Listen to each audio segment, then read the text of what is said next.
The Culture Pop Podcast is brought to you by the law offices of Jacob and Ronnie. Accident or injury, call Jacob and Ronnie. Call Jacob. Hey, it's Mase. If you or a friend or loved one is injured in an accident, the first person you should call is my friend Jacob. When I did this, Jacob was great. He helped me by talking through the next steps, which really put my mind at ease. When you're injured in an accident, you got to have an expert. That's why you call Jacob, just like I did. Call Jacob, 844-24-JACOB. That's 844-24-JACOB, or visit calljacob.com. Call Jacob. Hi, everybody. Welcome to the Culture Pop Podcast. I'm Steve Mason, along with Sue 𝐃𝐢𝐯𝐬𝐡. This is the show where we talk about everything going on in pop culture. Great guest today. It is Matt Walsh. You know him from Veep. He was nominated for 2 Emmys for that. Brand new series is Manhunt on Apple Plus. And Sue Ballou, exciting news. It is April the 28th. You ran your marathon, or I'm sorry, your triathlon yesterday. Fill us in. Well, I swam, I biked, and I ran. Yes, all triathlon. of it. Yes. Yeah. It was really awesome. In all these weeks we've been talking about it. I was very concerned about the swim because that's my weakest leg, and the swim went great. Nice. And I knew that as soon as the swim was over, it was going to be not smooth sailing, but I knew that the worst was behind me and that I can just do the rest. And the bike was fine. Oddly enough, I'm a runner, and the running was the most challenging because after swimming and biking 12 miles, swimming half a mile, biking 12 miles, my legs were like lead. And I'm used to doing a run walk. Yeah. This So time you ran the whole thing, right? I ran 4 miles. First time I ever ran 4 miles without stopping. So that was pretty challenging. But my goal was to do it in 2 and a half hours, and I did it in 2:21. 2:21. That is awesome. Congratulations. Thank you. Now, there were no sharks when you were swimming? Well, so you brought this up the other day off air. Yeah. So you've been teasing me about sharks and orcas in the water. Yes. 2 weekends ago, we were swimming and there were rays in the water. Okay. So I was a little freaked out about it because you get stung, forget it. There's no way in the world you can continue swimming. Sure. So the trick is that you're supposed to shuffle your feet and kick up the bottom of the water to make it cloudy and just get them out of the way. Startle them and get them to swim away. Right. So on the way, we swam 2 lanes. We swam another length during this training. So on the way back, like 3/4 of the way back, the guy who's been sponsoring us was swimming next to me. And he said, "Sue," and I said, "Yeah." And he said, "There's a ray like right here." And I was like, oh my God. So it totally freaked me out. And I swam a little further, and then I just got out of the water. I'm like, I'm too freaked out. So we start talking, and I'm telling him that you've been teasing me about sharks in the water. And I said, he's such an idiot. He keeps on bringing up sharks. I said, there's no sharks here. Well, apparently there are baby sharks in Long Beach. And then that night, I'm watching the news, and they're talking about sharks in Long Beach in the water where I was swimming. See? So it's real. But the sharks that are there, they're not dangerous sharks, apparently. Now, will you ever do this again? Do you envision yourself doing like the full-on Hawaii Iron Woman Sue 𝐃𝐢𝐯𝐬𝐡 thing? I'm not going to do an Iron Man or woman competition because it's ridiculous. Yeah. It's 50 something miles on a bike. It may be 1,500 meters or 2,000 meters swim, and then it's a half marathon run. I'll never do that. But there's another race coming up in July that everybody's trying to talk me into doing, and it's called the Legacy. It's also a sprint, which I just did, and it's 750 meters as opposed to 500. it's 12 miles on the bike, and it's 1 mile less of a run. Oh, So that's in July. So it's a quick turnaround, yeah. but But you're already gearing- there, right? Fitness-wise. pretty much. But, I got to like really, really keep it up. I can't like stop and then all of a sudden do this again. I have to keep up with the swim. I have to keep up with everything, really. So- One thing I don't get enough credit for, Sue, is my poetry skills. So in honor of you completing the triathlon, I wrote you a little poem. Oh, Are you ready? Okay. Yeah. Okay, here we go. In waves she dove with strength and grace. Through waters deep she set the pace. On wheels of steel she raced the miles, her spirit soaring all the while. With every step she conquered fears, pushed through the pain, wiped away the tears. Across the line she crossed with pride, triumph in her heart, her spirit wide. Sue 𝐃𝐢𝐯𝐚𝐥𝐬𝐡, a beacon bright, a testament to will and might.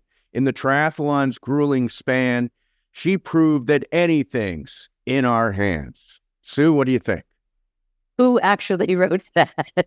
That is written by ChatGPT. Seriously? Yeah. Oh my God.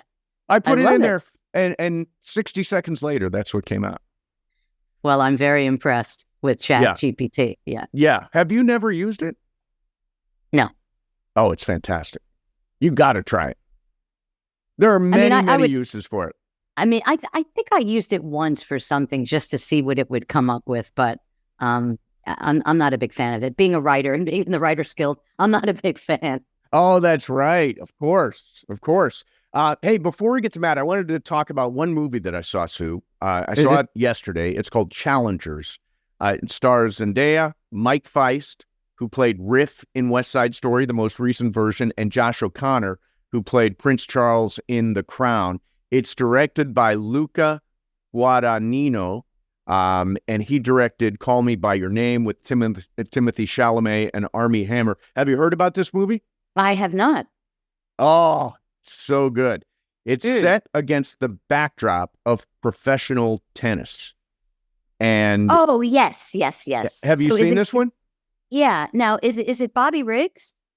No, it's not based on any okay. real person. Okay. Not based on any real person. It is. It's against the backdrop of professional tennis.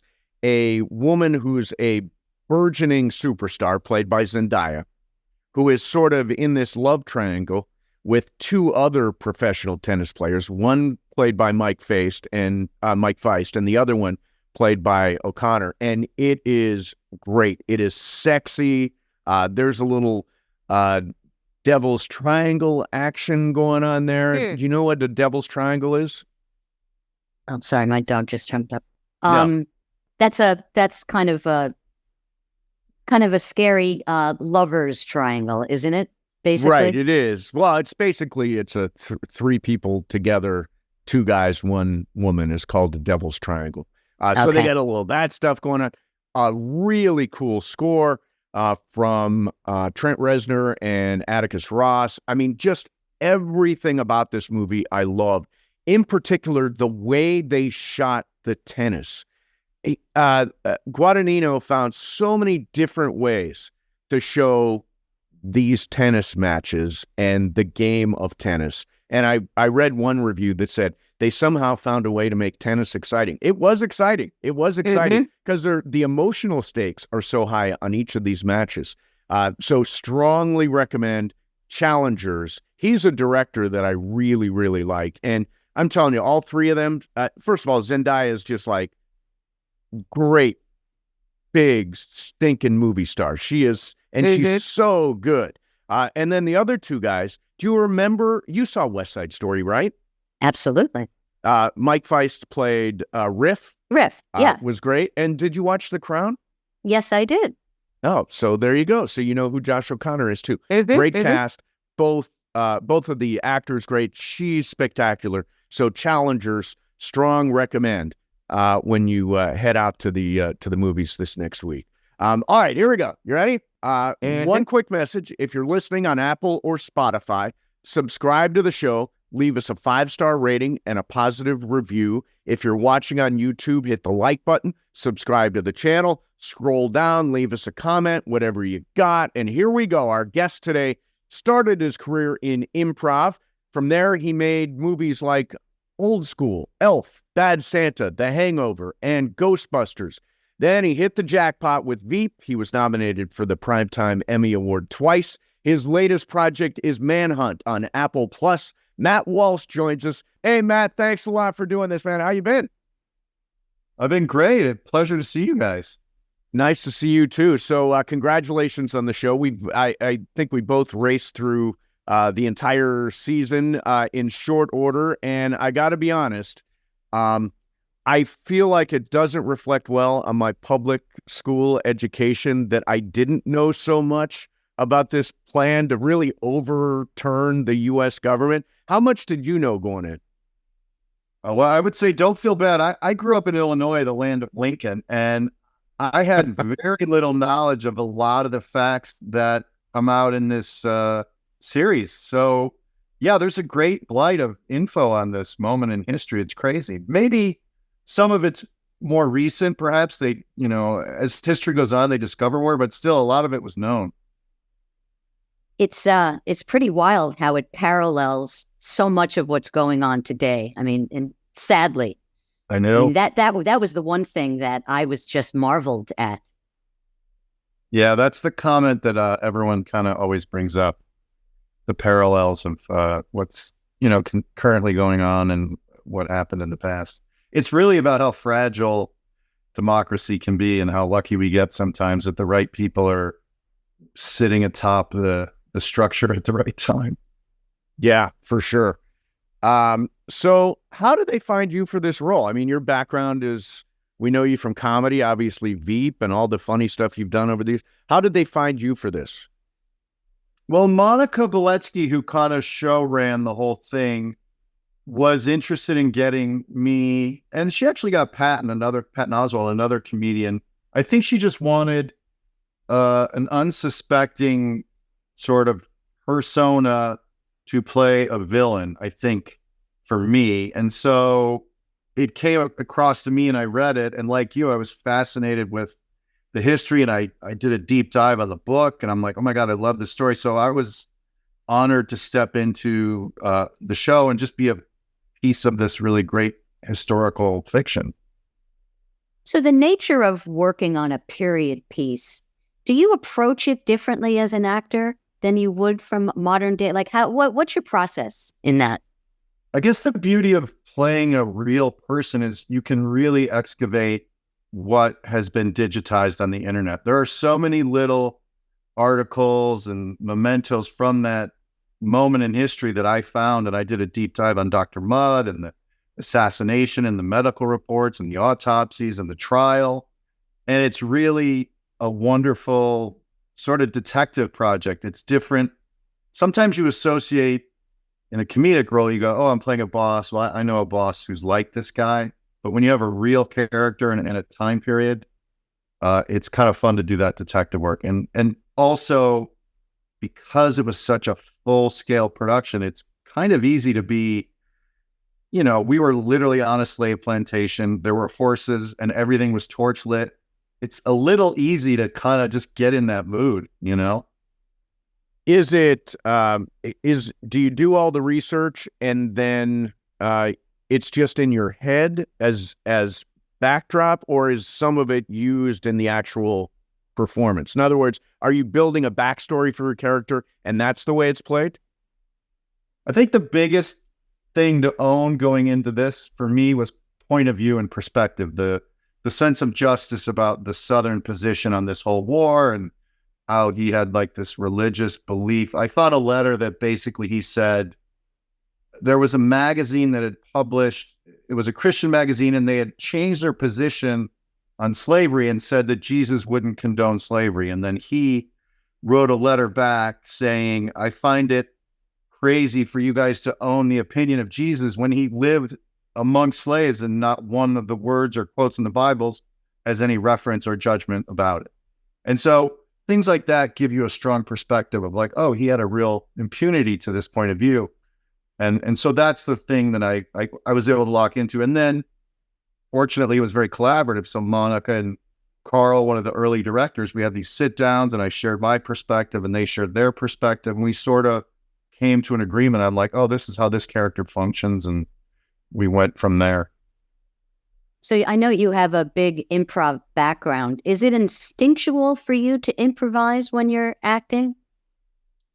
I think it's instinctive to perhaps pitch ideas. Like, obviously, if you're doing Shakespeare, you don't improvise, or if you're stepping into something that's source material from a historical event, you can't leave the facts. But I do have confidence in myself as a writer or in the ideas that I think of. So in a proper drama, I'll often pitch ideas or ask questions that sort of change things a little bit.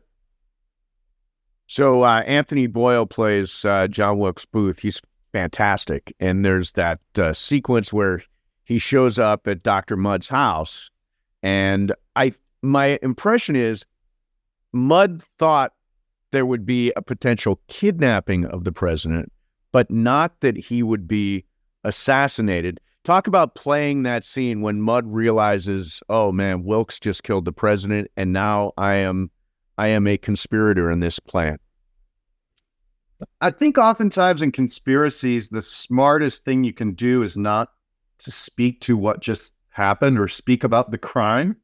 So I agree. I think when, Booth traveled 6 hours outside of DC to find the first doctor he could find, but it was actually Mudd, someone who he'd met, someone who he'd been to that place before. It's been documented. But their conspiracy was to kidnap the president, which they had quit on months earlier. And then Booth went on and put together his own team to assassinate the president. So when he arrives, that's exactly right. I was playing like, wait a minute. I thought we were just kidnapping him. You killed him? Like, that's above and beyond. So he's in protection mode and like, this is too far. And he wants him off the plantation or the property as soon as possible. He doesn't want to speak to it. He doesn't want to incriminate himself. He's worried about Mary. It's very protective mode at that point. And one character that, turns out to be so villainous was Andrew Johnson. I mean, I knew the little that I knew of Andrew Johnson. I knew he was kind of an idiot, but I didn't realize how dangerous he was. Yeah, he was very much a Southern sympathizer and a big drinker. And yeah, we're fortunate that Stanton was in there sort of prosecuting the escape of Booth and also sort of keeping the continuity of the democracy. But yeah, he was very much like a good old boy who took away a lot of what I think Lincoln intended to give to the slaves and obviously sort of punish the South for what they had done. And I think quickly Johnson just forgave everybody. He's like, come on, they're just, the order remained intact in many ways when Johnson took presidency, or he made sure it stayed the same. I was watching the show and I was thinking to myself, boy, here is a period piece, a multi-part drama, historical background. And I thought, boy, how does a show like this get made? Like, somebody went all in on this, and it's not the most, I guess probably not the most commercial thing in the world. It's important, but not the most commercial. How does something like this get made? That might be above my pay grade, but I could guess.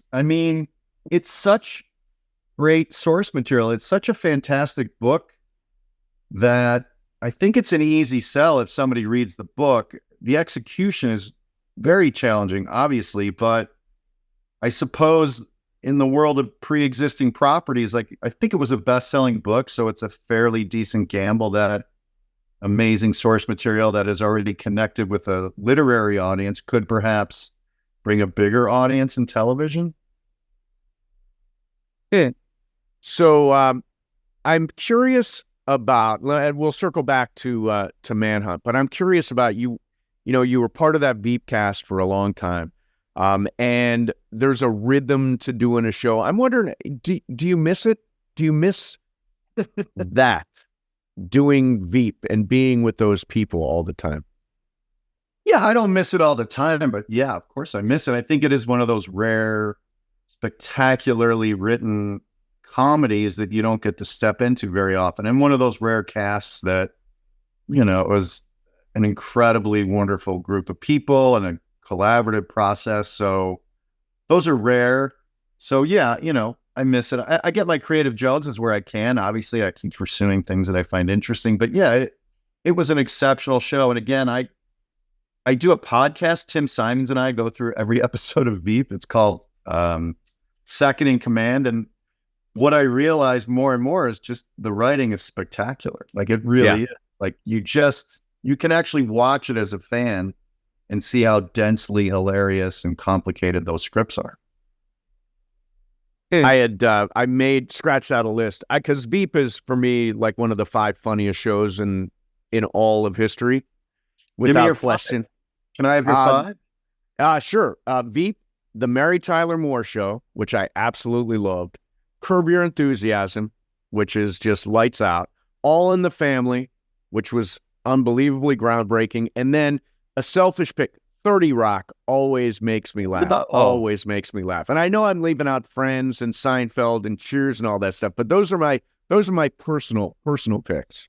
That's great. I'm just gonna add an oldie there, Dick Van Dyke Show. Yeah.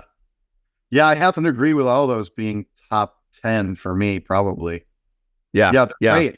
They're great. Yeah, I agree with you. So you play. I'm sorry. Go ahead, Sue. No, I was just going to ask you. As you continue on in your acting career, you've done comedy, you've done this historical, you've done a bunch of different types of roles. Is there one particular thing that you're chomping at the bit to do as an actor? That's a good question. I'm sort of driven by the same instinct. Like, I love comedy. I love being able to contribute or collaborate on any project. Sometimes I get to write and perform my own material. So those are the same instincts. It's like working with people that are collaborative or cool or super talented, and also doing things that I'm a little terrified of, like stepping into the drama of Manhunt was quite scary. It's not my wheelhouse, but I think those are the moments that it's really good to go, all right, let's just try this and you'll grow from it. And it proved out, I learned a lot and turned into a wonderful project. So those are sort of the instincts. I don't have like, my dream is to be in a musical on Broadway or something like that. I don't really have a specific target other than those sort of general instincts. So I was doing some research, and you are a football fan, and you play fantasy football. And I know you lost your fantasy football league to Jerry O'Connell. Isn't Jerry in your league? Yes. So, Jerry was the worst for like 4 years in the row. He was literally had to pay the penalty for coming in last place.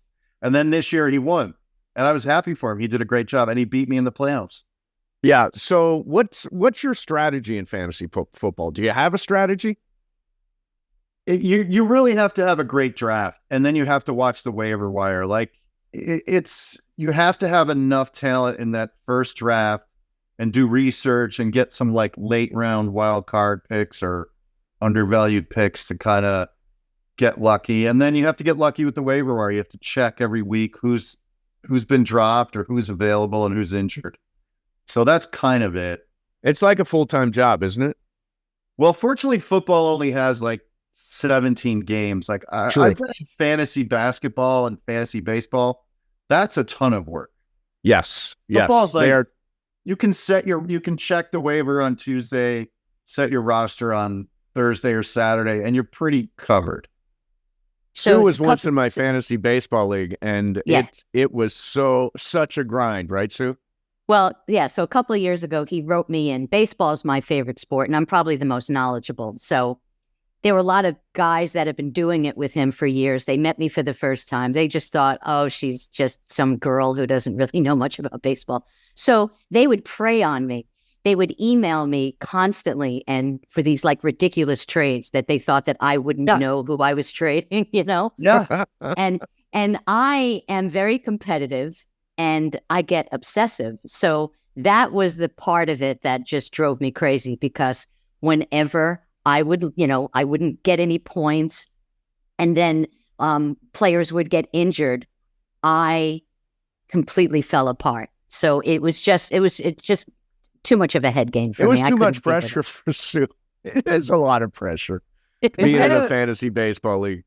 It is, and I did it, with people who are really good at it, and I unfortunately don't know a ton about baseball, so I was suckered into like bad trades, and I bit on I was an easy bait for like guys who were good 3 years ago. Like it would be whoever, was batting champ 4 years ago. I'm like, oh, that guy's good, but then you realize, no, he's 4 years past his prime.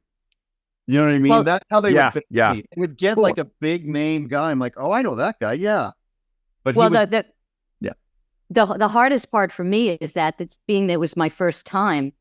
So 𝐃𝐢𝐯 𝐷eGrom, was up for the taking, and I was not managing my money, properly. So I spent so much money on him, which left me with hardly any money left. So towards the end, I had like $1 for like almost every player that I had to fill my roster. I did pretty good though. I came in like fifth or something like that? 5th place, I think I beat you. respectable. Oh, that's Yeah. respectable. I did not. I probably finished last. I'm sure the 1 year I did it. Yeah, it's tough. That's a really tough one. Now, are you a Bears fan? Did I read that? 100%. Yeah, big Bears fan. So how do you feel about drafting Caleb Williams? I missed Justin Fields. I was sad that he left. I really like that kid. He's like a wonderful kid and a pretty great talent, but I'm totally on board with Caleb Williams. I like the draft. I love that we're going to have 3 great receivers, and the offense is probably going to be a passing offense. And they drafted probably the best punter in college, which I find interesting. It's kind of like a Moneyball move. Like you're going to win on the margins. We're going to get like 5 more yards every punt, which actually might pay off. So Sure. And they got a big body for the line. And I think they got an edge rusher or a defensive lineman. So I like the pieces. I really do. And I like the front office. They seem smart. So Caleb Williams, I think, is going to be great. We'll see. I think he's going to lead the Bears to the playoffs this year. I'm a huge Caleb Williams guy. Saw him play all his games at USC, went to a lot of the games, got to know him a little bit. Just a fantastic guy. There's a big misconception out there about him being really arrogant and apart from everybody and separates himself. I don't get that at all. I get him as a really nice guy.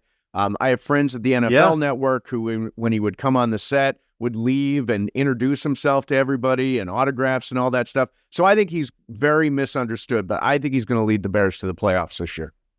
Yeah, that's great. Great to hear. There was kind of like mixed reviews on him, or like he was reluctant to come to Chicago, blah, blah, blah. But I agree. I think all signs seems like he's excited, and he's already kind of reached out to some of the other draft picks.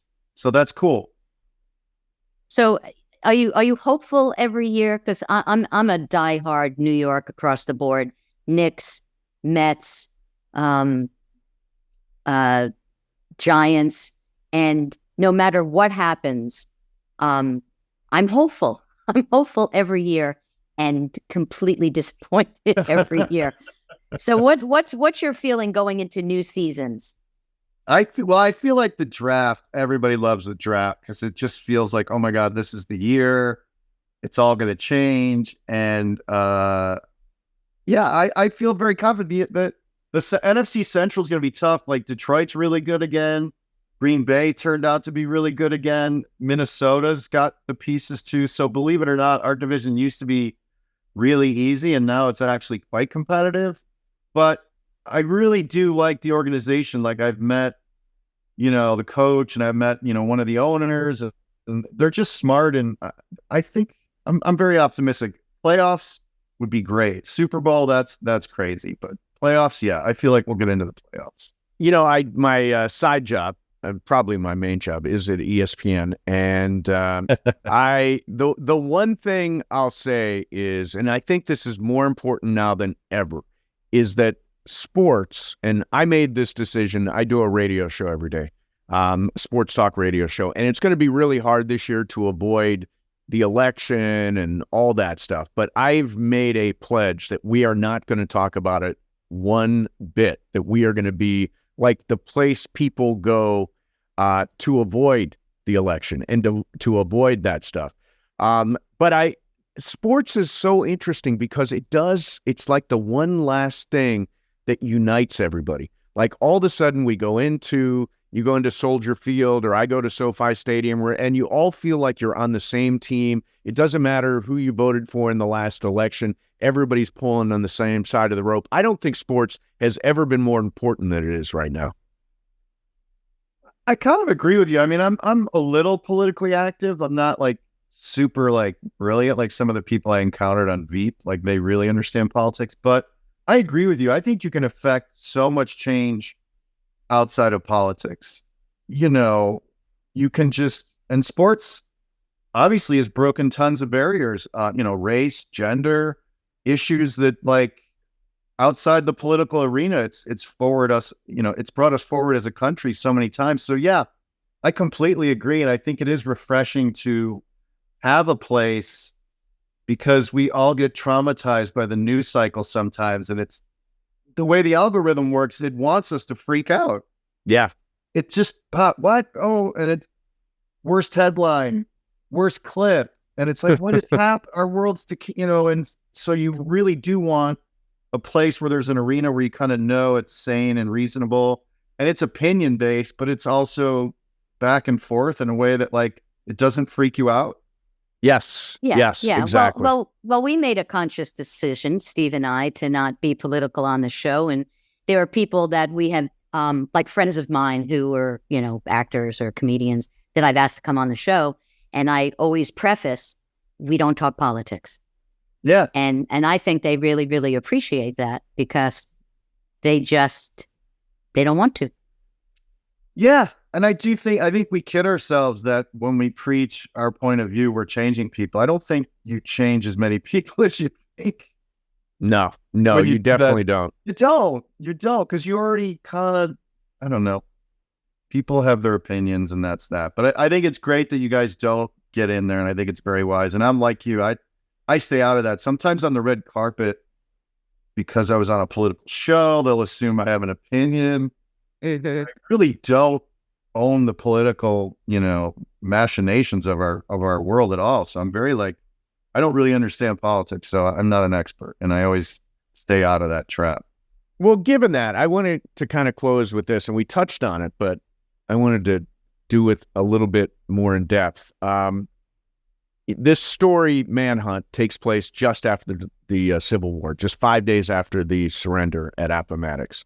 And we do live in really, as we've talked about, divided times. How do you view Manhunt, the conspiracy to kill the president, topple the government, in the context of what's happening right now in the country? What do Monica Belitsky, who's, the mind behind this show, what does she want people to take away? After having watched it like you guys, I'm a viewer for most of it. I'm not like the central character. I feel like it's about how fragile democracy is, and that we have to realize that there are moments where we have to pay attention and make sure that the right people are making the right decisions, or be grateful that we have those people. I'm not sure what it does for our contemporary, world. But I think that, to me, is when I watch the story, it's like, holy cow, we're so lucky we had Lincoln. We're so lucky we had some of those cabinet members, Stanton, obviously. We went backwards on all the things we wanted to do after the Civil War, but somehow we still, over decades, made some progress. I don't know. Yeah. Yeah. It does feel like a snapshot in time, and you think democracy is unbelievably durable, and obviously it has been. But here's a point in history where we were this far away, from it all becoming undone. And the thing I took away from it more than anything was, we're probably in a similar moment, and we need to do everything we can to sort of anchor us to the Constitution and anchor us to what we feel is right, and find common bonds with each other. That was sort of my takeaway from the show. Yeah, I think common bonds is a great way to look at it too, because obviously that period was much more adversarial than this period in time. Yes. We weren't like shooting and murdering each other, and we didn't have completely intractable views on the rights of minorities, specifically African Americans. So yeah, if they were able to like find common bond and work through that, perhaps that's a great point to see. Yeah. Yeah. Well, listen, the show is fantastic. It's Manhunt. It is streaming on Apple Plus. We had a great time watching it. Really beautiful, great production design, costumes, captured at time, and you were terrific in it, Matt. And we appreciate you coming back to the show, man. Thank you so much. Oh, it's a pleasure. Good to see you guys. There you have it, Matt Walsh. And, I said right at the beginning, did you have any idea that there was this massive conspiracy to overturn the U.S. government, that the Secretary of State would be stabbed and that the president would be shot and that the vice president, they were lurking around and trying to get... I had no idea any of this until I watched the show. And that it went all the way to Montreal, which I guess was in Northwest Territory at the time, but... not Northwest. It was Northeast Territory. Northeast. Northeast. But I had no idea that Montreal had anything to do with this. No. That was fun. It's a great show. You should check it out. It is on Apple Plus, and it is called Manhunt. Hey, thank you very much for listening. Thanks to Matt Walsh for joining us. We will see everybody next time on the Culture Pop Podcast.